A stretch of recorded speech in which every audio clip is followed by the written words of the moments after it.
So let's hit some music. I just want to play a little song to start with, which some of you may recognize, many of you won't.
Does anyone recognise that song? It's such a long time ago, 1965. Does anyone know one?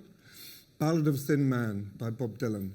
But listen to the lyrics. I was listening to this song and I thought, my God, is this a commentary on our day?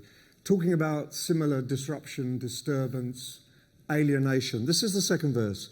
You raise up your hand and ask, is this where it is? And someone points to you and says, it's his. And you say, what's mine? And someone else says, well, what is? And you say, oh my God, am I here all alone? But something is happening and you don't know what it is. Do you, Mr. Jones? And so it goes on. So it's an amazing song that I think fits the age. If I played that song and you listened to the first keynote, you could see on people's faces, I don't know what it is and I don't understand. What is it? What is? Where are we going? So there is something about this age which is deeply frightening, but it's also profoundly optimistic. I think when Bob Dylan was writing this in '65, it was deeply depressing and no upside whatsoever. It was horrible. So what I'm going to do is talk to you. I've got I actually had about 19 questions, so I kept changing them up until the last minute. So I've got 4. And what I'll do is we'll start with 1 and we'll talk about it. And if you say, that's really interesting, let's continue talking, we won't get to 4. Or we might get to 4 by 1 o'clock. And then we go, okay, fine. We can then discuss something else apart from my questions. But I guess this session was born out of something really important, and particularly for younger people here. I had 30 and 30 in mind when I was thinking about the presentation, and that is, if you don't ask good questions, you're going to get crap answers. If you don't ask good questions, you'll never challenge where you are. And at the moment, I think there's one thing I hope we can agree on, is that where we are is not good enough. There's a new world coming, and for us to not end up washed out on the beach, thrown out of our organizations because we can't deliver the goods, we have to start asking some pretty damn good questions.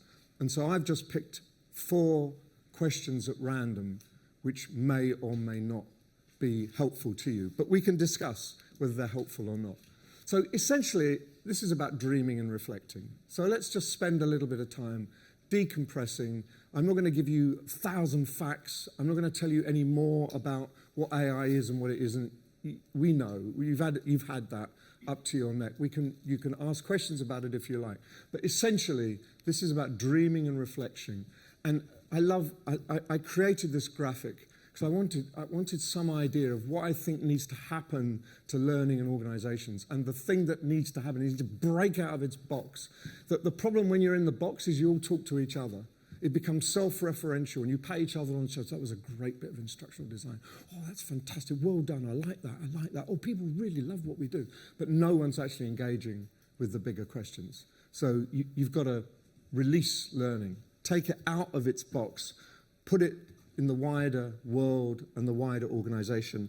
And if any of you are not seeing that as a really important part of what you need to do, I'm going to be really upset.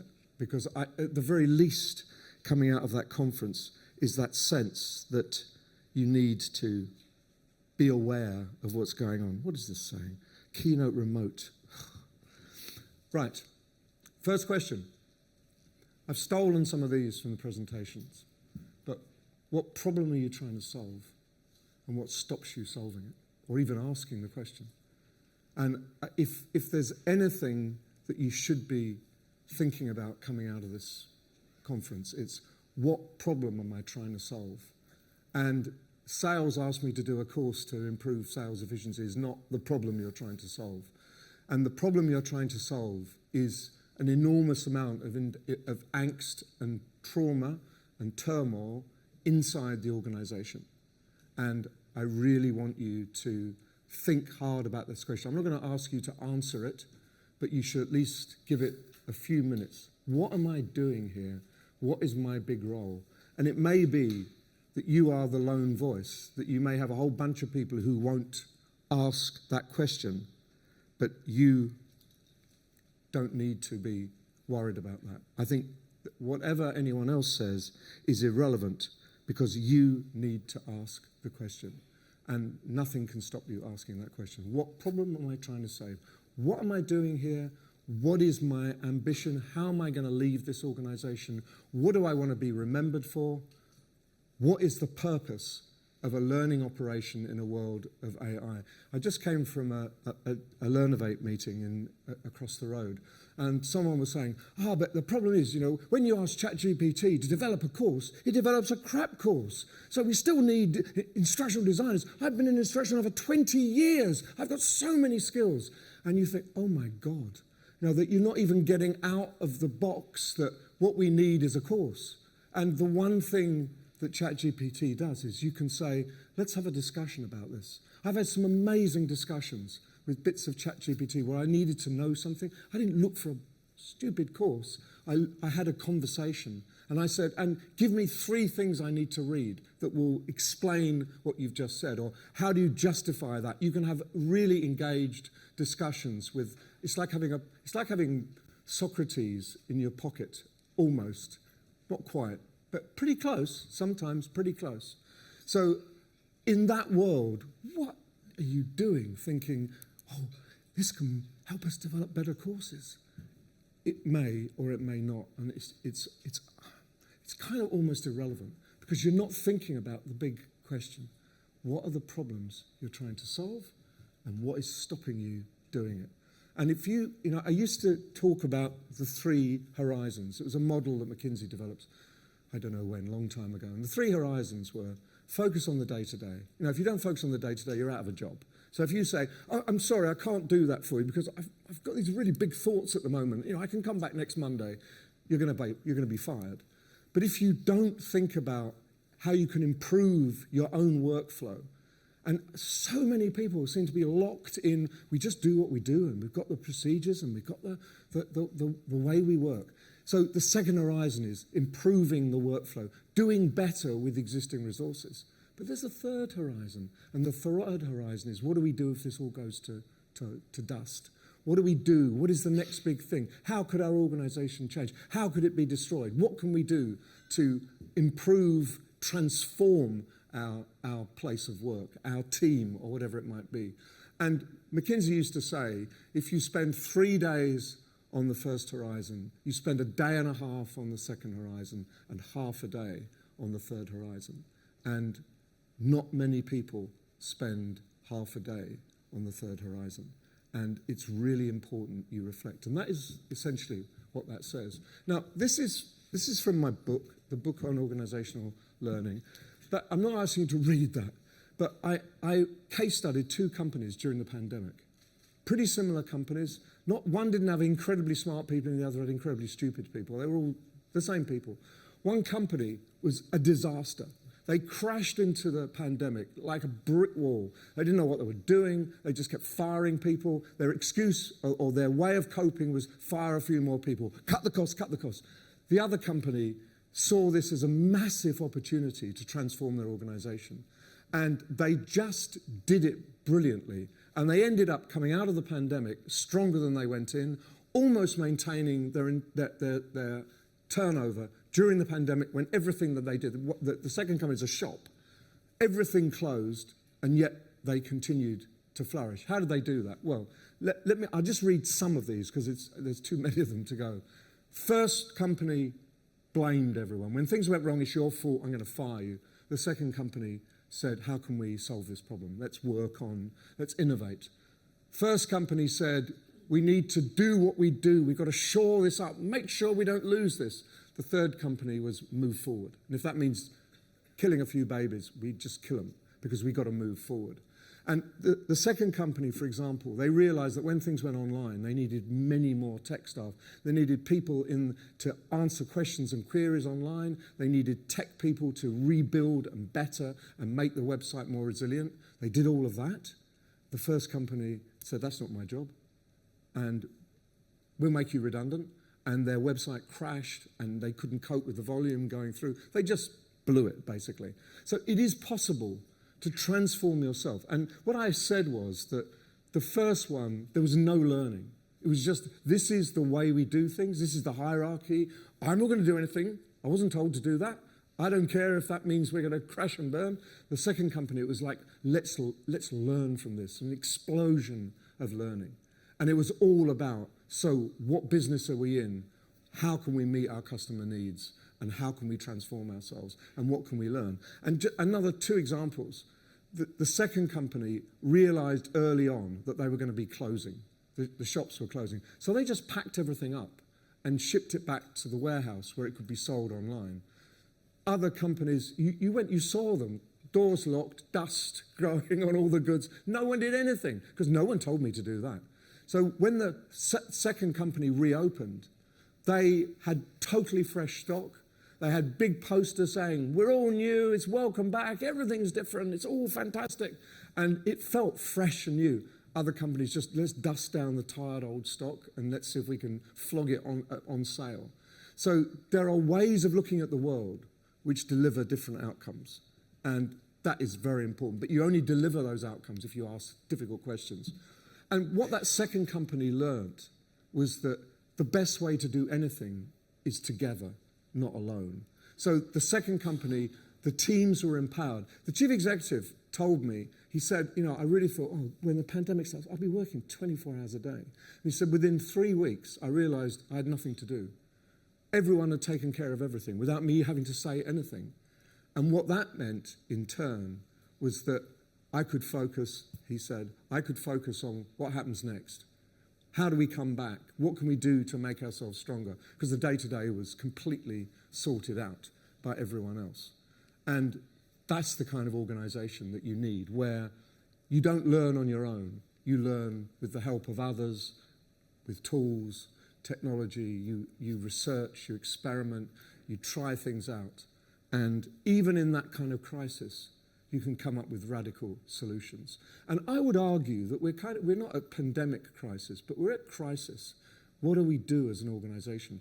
How do we move forward? What will our workplace look like? What will our products look like? What will our workflow look like in 1 or 2 years? And if no one is thinking about that in your organization, I fear for you.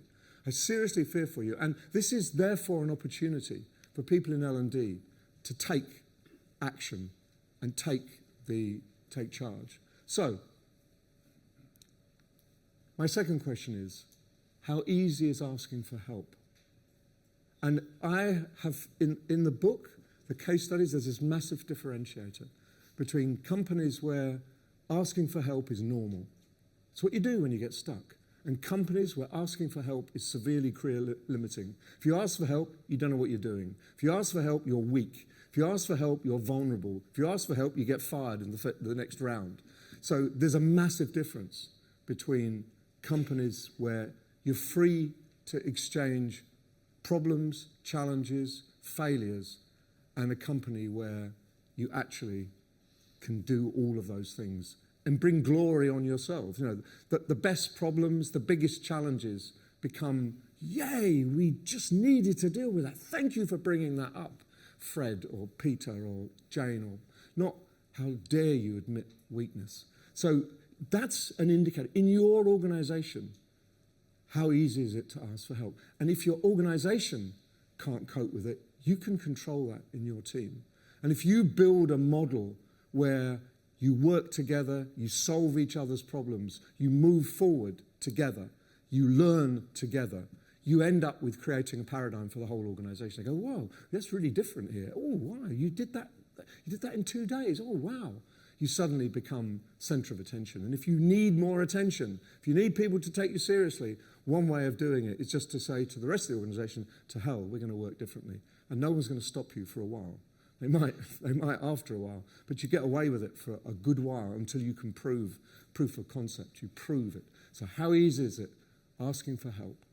And that is such a simple question, and you should reflect on it. And often people go, oh, that's a point, because they've never come across that as an issue, but it is an issue. And in this age, where how on earth do I do that? And one of the things that I felt when I saw the early stages of AI coming in, generative AI coming in, was it just splitting the organization, just fracturing the organization. Those organizations where it was all about me, my pride, my KPIs, my bonus, I'll go and do that. I'm way ahead of anyone else. Woo! And I'm not going to help anyone else. Woo! And that just ends up with the fissures that were already in the organization becoming chasms.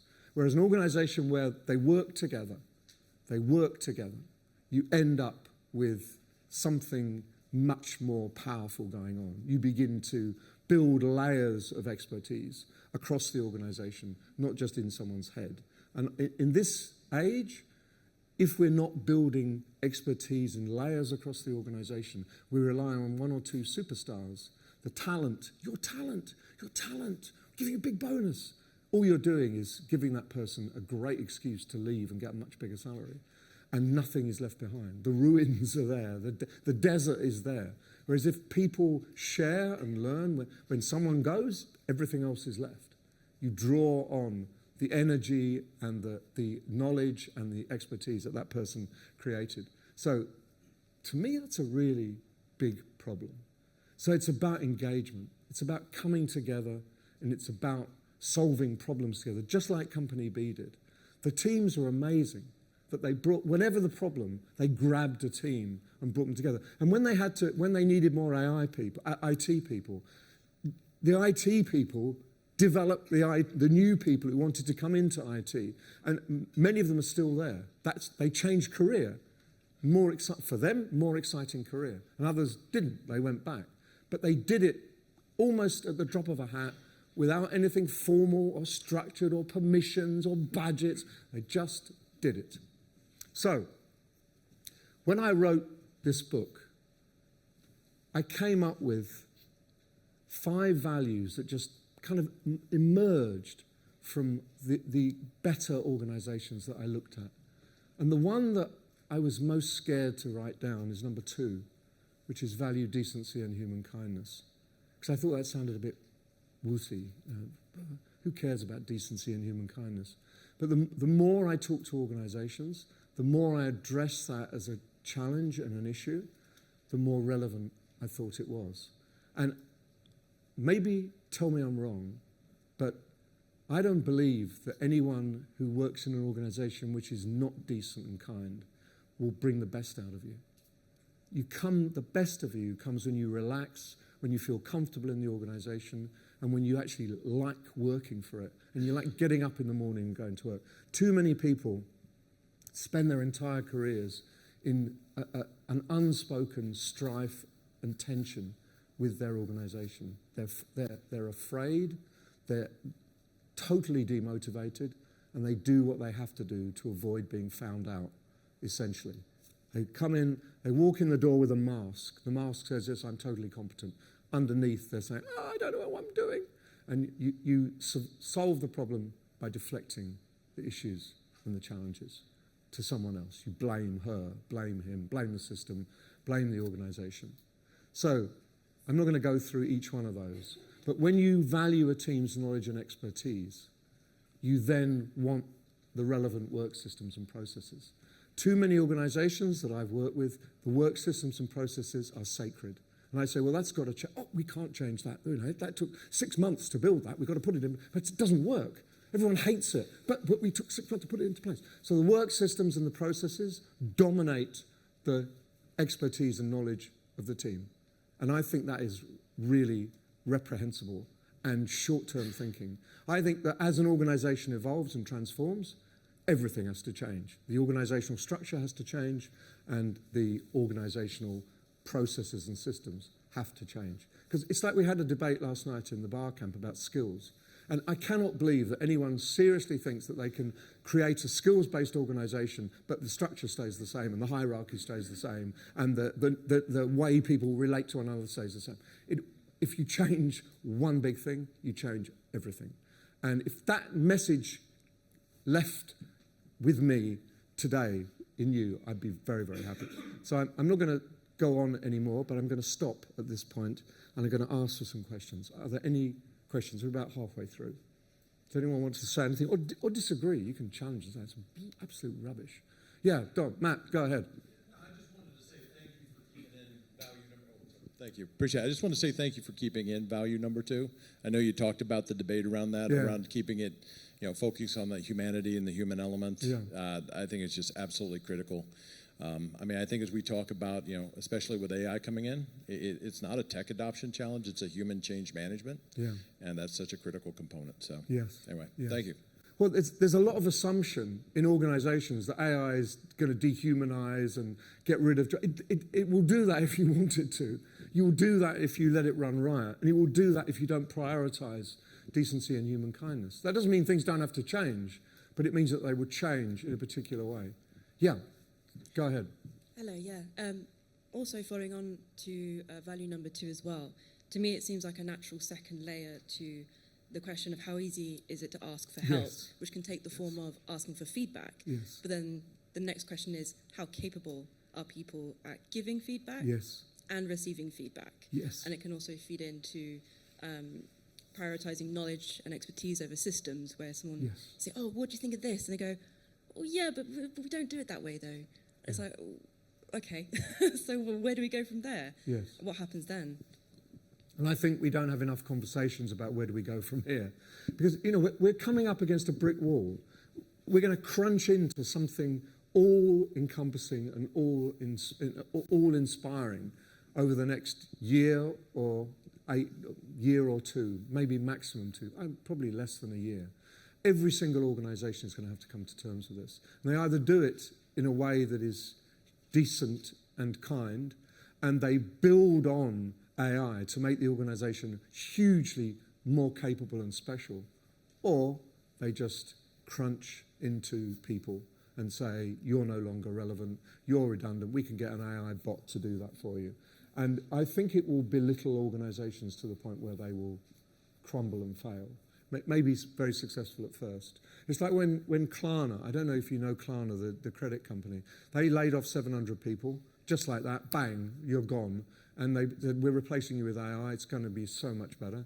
And guess what Klarna did? They did a massive climb back and pulled back most of those people because they couldn't actually run the organization. There was so much animosity and hurt and bitterness and trauma in the organization that it was actually pulling the organization down.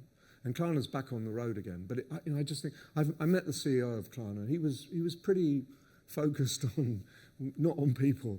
And I think I hope that he learned a massive lesson there. People aren't just commodities that you can ship in and ship out when you feel like it, just because it suited him. And he had a good idea. He had a really good idea about how to use AI, but he could have done it so much more elegantly than he ended up doing it. And he then had to backtrack and realise that he was actually jeopardising his entire company. Any other questions? Yeah, Martin.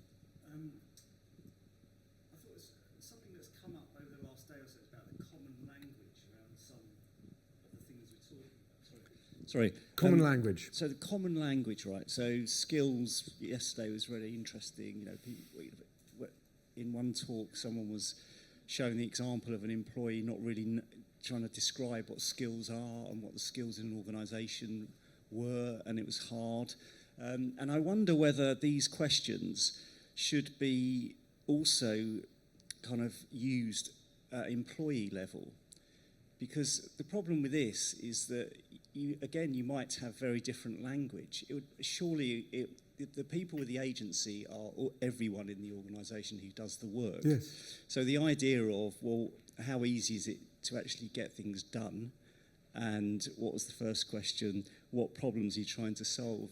You know, can we sort of start to ask those questions just at that level first? Yes. Because I think it's quite useful if everyone's asking the questions. Yes. Then everyone understands the problems, whatever they are. You don't have the CEO sending out a note saying, by the way, this is the question we're going to all be answering, okay? No, but do you know what I Yeah, mean? no, you're right. No, you're At a 100% team right. level, Yeah. I think, anyone could look at their working life and say, I'm not sure how easy it is to do my job right now. I agree. And these are the reasons why. Yes. And I think that would be quite... It would be a really good, open, honest conversation instead of people saying, oh, no, I'm fine. Yeah, it's absolutely no problem. It's absolutely no problem at all when they're crying inside. It's right. Just very quickly, I'll come back to you, that Lou Gerstner, we talked about it yesterday. I don't know where this came up from. Lou Gerstner, when he was CEO of IBM, he said, we need a new vision and mission. And he set out, he posted something at 7 a.m. to West Coast America or East Coast America, no, West Coast America.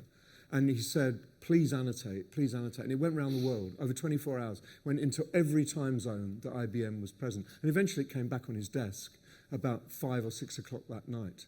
And he said, I could never have done this on my own. Thank you all.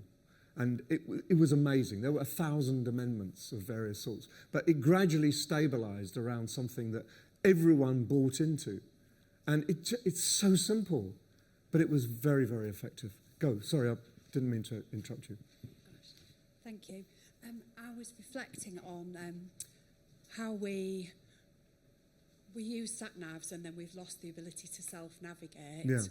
And how important it is to keep that muscle of collaboration. Yeah. How do we, when we're all so squeezed for time, bandwidth, capacity, how do we keep that collaboration muscle when we could so easily turn to AI for the answers instead of turning to one another? Yeah, I think it's a really good question. And the answer is because that should be the way you work. That the natural way you work is to, in groups, you allocate responsibility, you set research topics, you come back and you explain where you've got to, where there are problems, and you allocate the new problems, and you go away and you research and you come back. So the whole thing is done collaboratively. So at the end of the day, everyone knows at the speed of everyone else. And it works. And you might superficially seem to be, that's much quicker than asking, that's much slower than asking Martin to go and do it. He's really quick and smart, he'll do it. The problem is that if the knowledge isn't shared, you cripple the entire team. So I think it's a brave step to say we'll do everything as a team. I don't believe, let me go tell you my crazinesses. I think the individual KPIs are a complete and utter waste of time because it forces division. I'm doing okay, she's useless. I'll keep going, I'm not going to help her, she's really struggling. When you've got a team KPI, when you have a team, whoop, is that going to come back? Yes. When you've got a team KPI, then the success of the slowest is the success of the whole team. I remember when I was in Antarctica, I was leading a leadership expedition in Antarctica. It's a really tough job, but someone had to go there. And one of the things I noticed was that when you went on land, it's dangerous. Antarctica is bloody dangerous. You're on ice, and the boats had 10 people, and the instruction was 10 come back or no one comes back. And that was really serious, you know. And I saw at one point, we were going up this ice shelf, which is steep, not particularly dangerous, but steep. And there were 2 strapping young guys pulling along this woman who was about 65 or 70, just literally pulling her up the hill. And on the grounds that we cannot complete our task unless we all work together. So how easy would it have been for those two guys to say, I can do this, run up the hill. And another example of team in Antarctica, I got lost and I was walking across this ice shelf, which was dangerous. So I took my gloves off. I'm on nails and feet walking across to get to the path. And my water bottle came out of my backpack and it went down to the bottom of this plate. And I went, oh, jeez. And everyone's going, you've got to get it, Nigel. You can't leave plastic in Antarctica. You've got to go and get it. I said, I can't get it. I can't get it. I'll die if I try to get this bloody thing. And there's this young guy, maybe 50 meters away, 100 meters away. He came galomping down on this ice, and he said, hey, Nigel, I'll get it for you, it'd be fun. And I said, would you? And he said, yeah. And off he went, sliding down to the bottom, picked up backpack, my water bottle, put it in his thing, and then just kind of came up the hill almost as fast as he went down it. And he just came to me and said, there we go, that was a bit of fun, wasn't it? And I just could have embraced him. He came to my aid. Because as a team, he realised that the team can't leave plastic. They can't all blame me and say, well, Nigel left a whole bloody plastic bottle there. He's contaminated the entire peninsula. So you can do things looking after each other as a team. And I bet you it's faster and more effective eventually, even if you go through a few things. So this is another piece of psychology. Everyone feels seen and heard. Everyone has a sense of autonomy. So that's when you start to work effectively. You need autonomy, you need agency, but you need connectedness. Self-determination theory is a huge influence on me. 40 years old, and self-determination theory says you are intrinsically motivated if there are three things present. One is autonomy. You need to be able to make decisions and have control of a little part of your world. Secondly, you need competence. You absolutely need to know what you're doing. How many of you have been in a place where you don't know what you're doing? It's scary as hell. You really hate it, and it's horrible at work, and we cover it up all the time. The third is connectedness. We've got to belong to something, feel part of something. And that's what I felt in Antarctica. Even though I was the leader, and this was someone who was 19 and a half, but he led me at that time. He showed me what you had to do to be part of the team. So these things are really important. And this is the other example of connectedness. This is a fly's brain, the first brain that's been entirely digitized. So it's a fly's brain. It is smaller than a pinhead. And it's got a mere 130,000 cells, which is nothing. We have 80 billion cells. So nothing. But what makes a fly able to do its fly stuff? It's the connections. Each of those cells has an average of 384 connections. So there are 50 million connections. That's why it's so complicated. So even a fly, and that means that if you look at if I can grab this, if you look at the eyes, you can see that the neurons in the eyes, flies' eyes. What no one realized till they did this is that the eyes are directly linked to the muscles in the legs and the wings. So that when you try and swat a fly, as soon as it sees a movement, it doesn't think, oh, that looks like a hand. It just goes, automatically, its legs kick in or its wings kick in. That's why you can't kill the buggers. It's built into their brains. It's a structure in their brain. And they've also got in the middle here, like a gyroscope, they've got this big hole in the middle of their brain, which reacts to motion up, down, left and right, which is why they can go up. They never go straight. If you notice a fly, it always goes diagonally. It's based around gyroscopic intelligence. So even this little fly does amazing things. And look at us. We've got 100 trillion connections.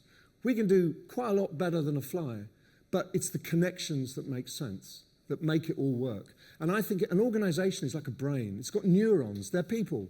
And we do our very best to stop people connecting, to stop the organizational brain developing. And I think the more connections, the more empowered, the more powerful the organization is. And the more it knows, and the more it will continue to know. So I know that's a pretty dodgy metaphor to say, because of a brain, therefore an organization. But it just struck me as incredibly similar. Some organizations have got 130,000 people, but I bet they haven't got 50 million connections. And if they increase the number of, if you double the connections, you double the smartness. Someone has to prove that by research. I'm not saying that is a God-given truth, but I think it's possibly right. So here we go. Question 3. What is your AI vision for the workplace? And I don't care what the organization says. I don't care about what they say in AI department or whatever else. You need to sit down with your friends, colleagues, and try and hammer out what would this organization be like if it was genuinely powered by AI. Not, oh, we let everyone use ChatGPT. We're an AI-powered organization, like some of the exhibitions down there. Oh yeah, we're an AI-empowered app. And you go, what is that? Well, when you click on that button, ChatGPT pops up. That is not an AI-powered app, I promise you. And neither is an organization that says, oh yeah, you can use Copilot. That's okay, it's fine, use Copilot. So you need vision. You need time to think big and get permission to think big. You trying to get out? You trying to get out? No. Oh, okay. Think about that. And this is Hannah Critchlow, a neuroscientist. The reason we do stuff is because we access other people's thoughts and ideas at speed and at scale. The reason why we're different from any other mammal is our ability to have a collective consciousness. That we have our understanding is based on everyone else's understanding. No other mammal. Every other mammal works it out for themselves. Like if you look at a monkey jumping from tree to tree, they have a simulation of reality in their brain, which allows them to jump from branch to branch and not fall over and kill themselves. And if we tried it, guess what? We fall over and kill ourselves because we haven't got that simulation. But the monkey did it on its own and it has a unique simulation. And the baby might look at it, but it tries it itself and it learns itself. We don't have to do that. We don't have to try things. We can just jump on the back of a billion other people. And in an organization, we can jump on the back of 50 other people. I'm going to have to stop very soon. So, last question. Imagine L&D in 5 years' time. How many of you have sat down and I don't care whether you're wrong. You're much more likely to be wrong than right. But if you don't ever think, am I going to have a job in 2 years' time? And if I do have a job, what's it going to look like? What is my organization going to look like? What is the world going to look like? These are really important questions. And I reckon that if you sat down with your team, the variety of views and the engagement would be huge. Because I've not met anyone who isn't sitting there thinking, gee, what's going on? Like the Ballad of the Thin Man. I don't know what's happening, but it's really horrible.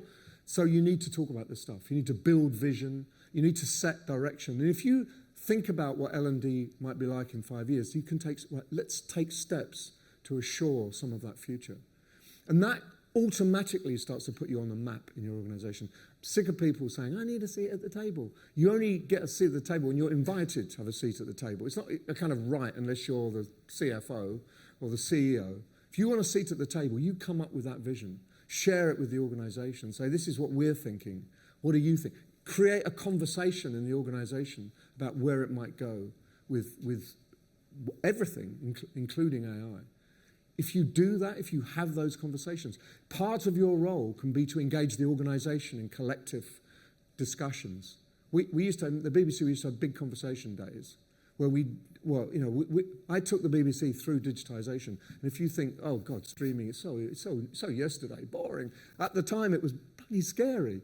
Going from an entirely analog organization, think analog, think control, think we are the power, no one has any power, you have to pay the license fee, we tell you when you can see anything, to a world where everything is available all the time. And we had conversations about that before, and therefore we were prepared. The iPlayer was there before lots of other things. Not because some techie guys said, I think we need an iPlayer, because the organization said, we need some vehicle for distributing our material, otherwise we lose complete control of everything.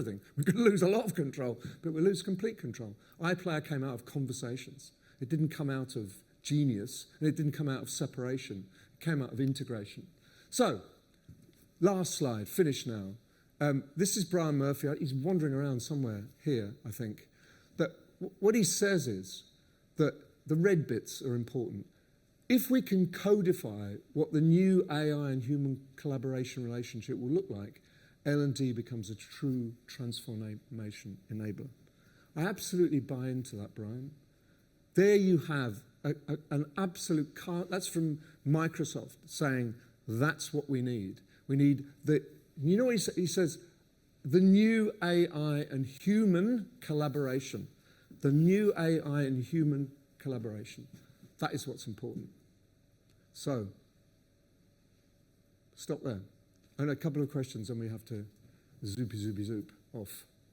Has anyone got anything they'd like to, or disagree? Indeed. Yes, please, down, sorry. Yeah, down the front. You keep, I want all the front row to, when he gets all the way to the back, someone at the front asking another question.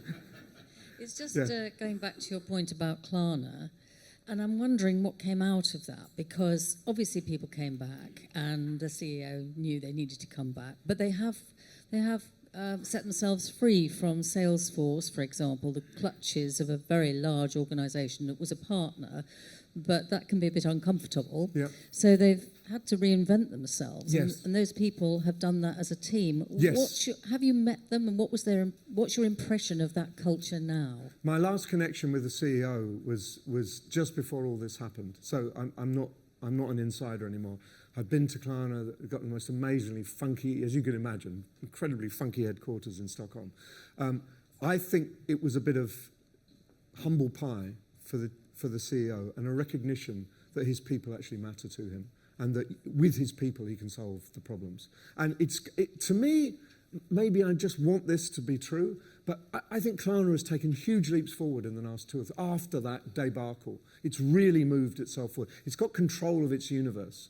And before it was kind of Simiakis who was in control of everything, and he didn't let many decisions go through. I think he's learned to listen, and he's learned to work with his people.